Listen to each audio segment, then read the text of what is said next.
Indeks harga saham gabungan atau IHSG pada sesi siang hari ini, apa saja yang menjadi faktor yang mempengaruhi pergerakan IHSG pada siang hari ini? Kita bergabung dengan Jessica Wulandari langsung dari Studio Bursa Efek Indonesia. Jessica, faktor apa saja yang berpengaruh terhadap pergerakan IHSG pada sesi siang hari ini? Ya, Ega dan pemirsa, indeks harga saham gabungan pada penutupan perdagangan sesi satu hari ini berhasil ditutup menguat 0,7%. Lebih tepatnya 0,79% di level 6.813 dengan trading value atau nilai transaksi berada di kisaran 6,3 triliun.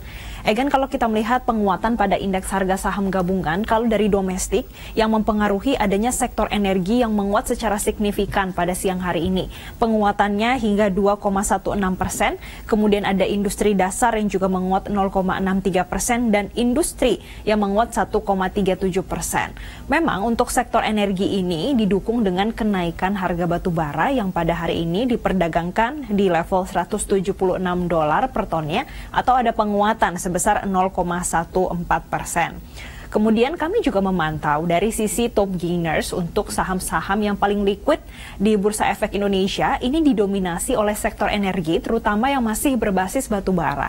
Kami pantau yang pertama ada Indica Energy yang naik 5,78%, Harum Energy juga menguat 4,45%, Adaro naik 3,61% dan Medco Energy yang naik 2,14%.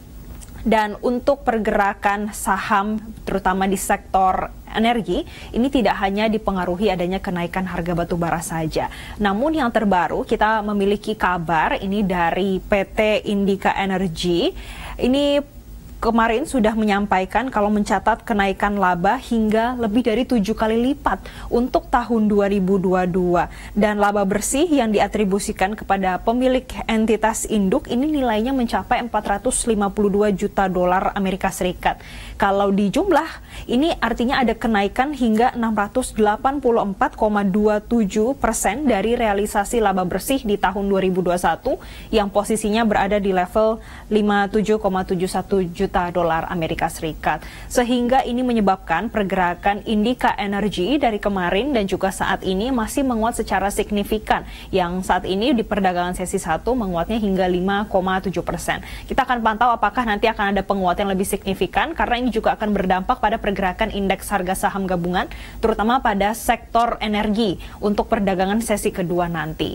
Kemudian selain ada sentimen dari dalam negeri, indeks harga saham gabungan juga mengikuti pergerakan bursa regional yang pada siang hari ini semuanya berada di teritori positif. Ini disebabkan adanya para pelaku pasar di Asia Pasifik saat ini sedang memantau pergerakan saham Alibaba setelah Alibaba ini menyampaikan akan membangun atau divide ini untuk membagi bisnisnya menjadi 6 grup dan ini merupakan restrukturisasi yang paling fundamental dan juga signifikan dan nantinya untuk 6 bisnis yang didirikan dari pembagian Alibaba ini memiliki CEO yang berbeda-beda dan sentimen ini juga menyebabkan pergerakan saham Alibaba ini naik hingga 15% dan tentunya ini juga mempengaruhi pergerakan bursa regional.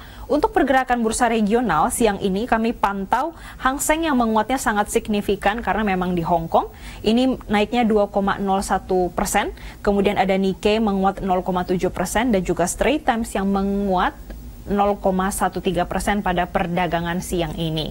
Dan untuk perdagangan indeks harga saham gabungan pada hari ini sebetulnya juga masih dipengaruhi para investor yang masih mencermati bagaimana langkah Federal Reserve ke depannya terutama untuk menyelamatkan perbankan di Amerika Serikat yang kita ketahui bersama dalam 2 pekan terakhir mengalami kolaps. Dan pada hari ini ada yang ditunggu oleh para investor terutama dari Amerika Serikat yaitu bagaimana pasar yang masih menunggu karena nanti malam akan ada pernyataan karena ada pertemuan antara DPR di Amerika Serikat dan juga The Federal Reserve untuk mengetahui lebih lanjut langkah apa yang akan diambil.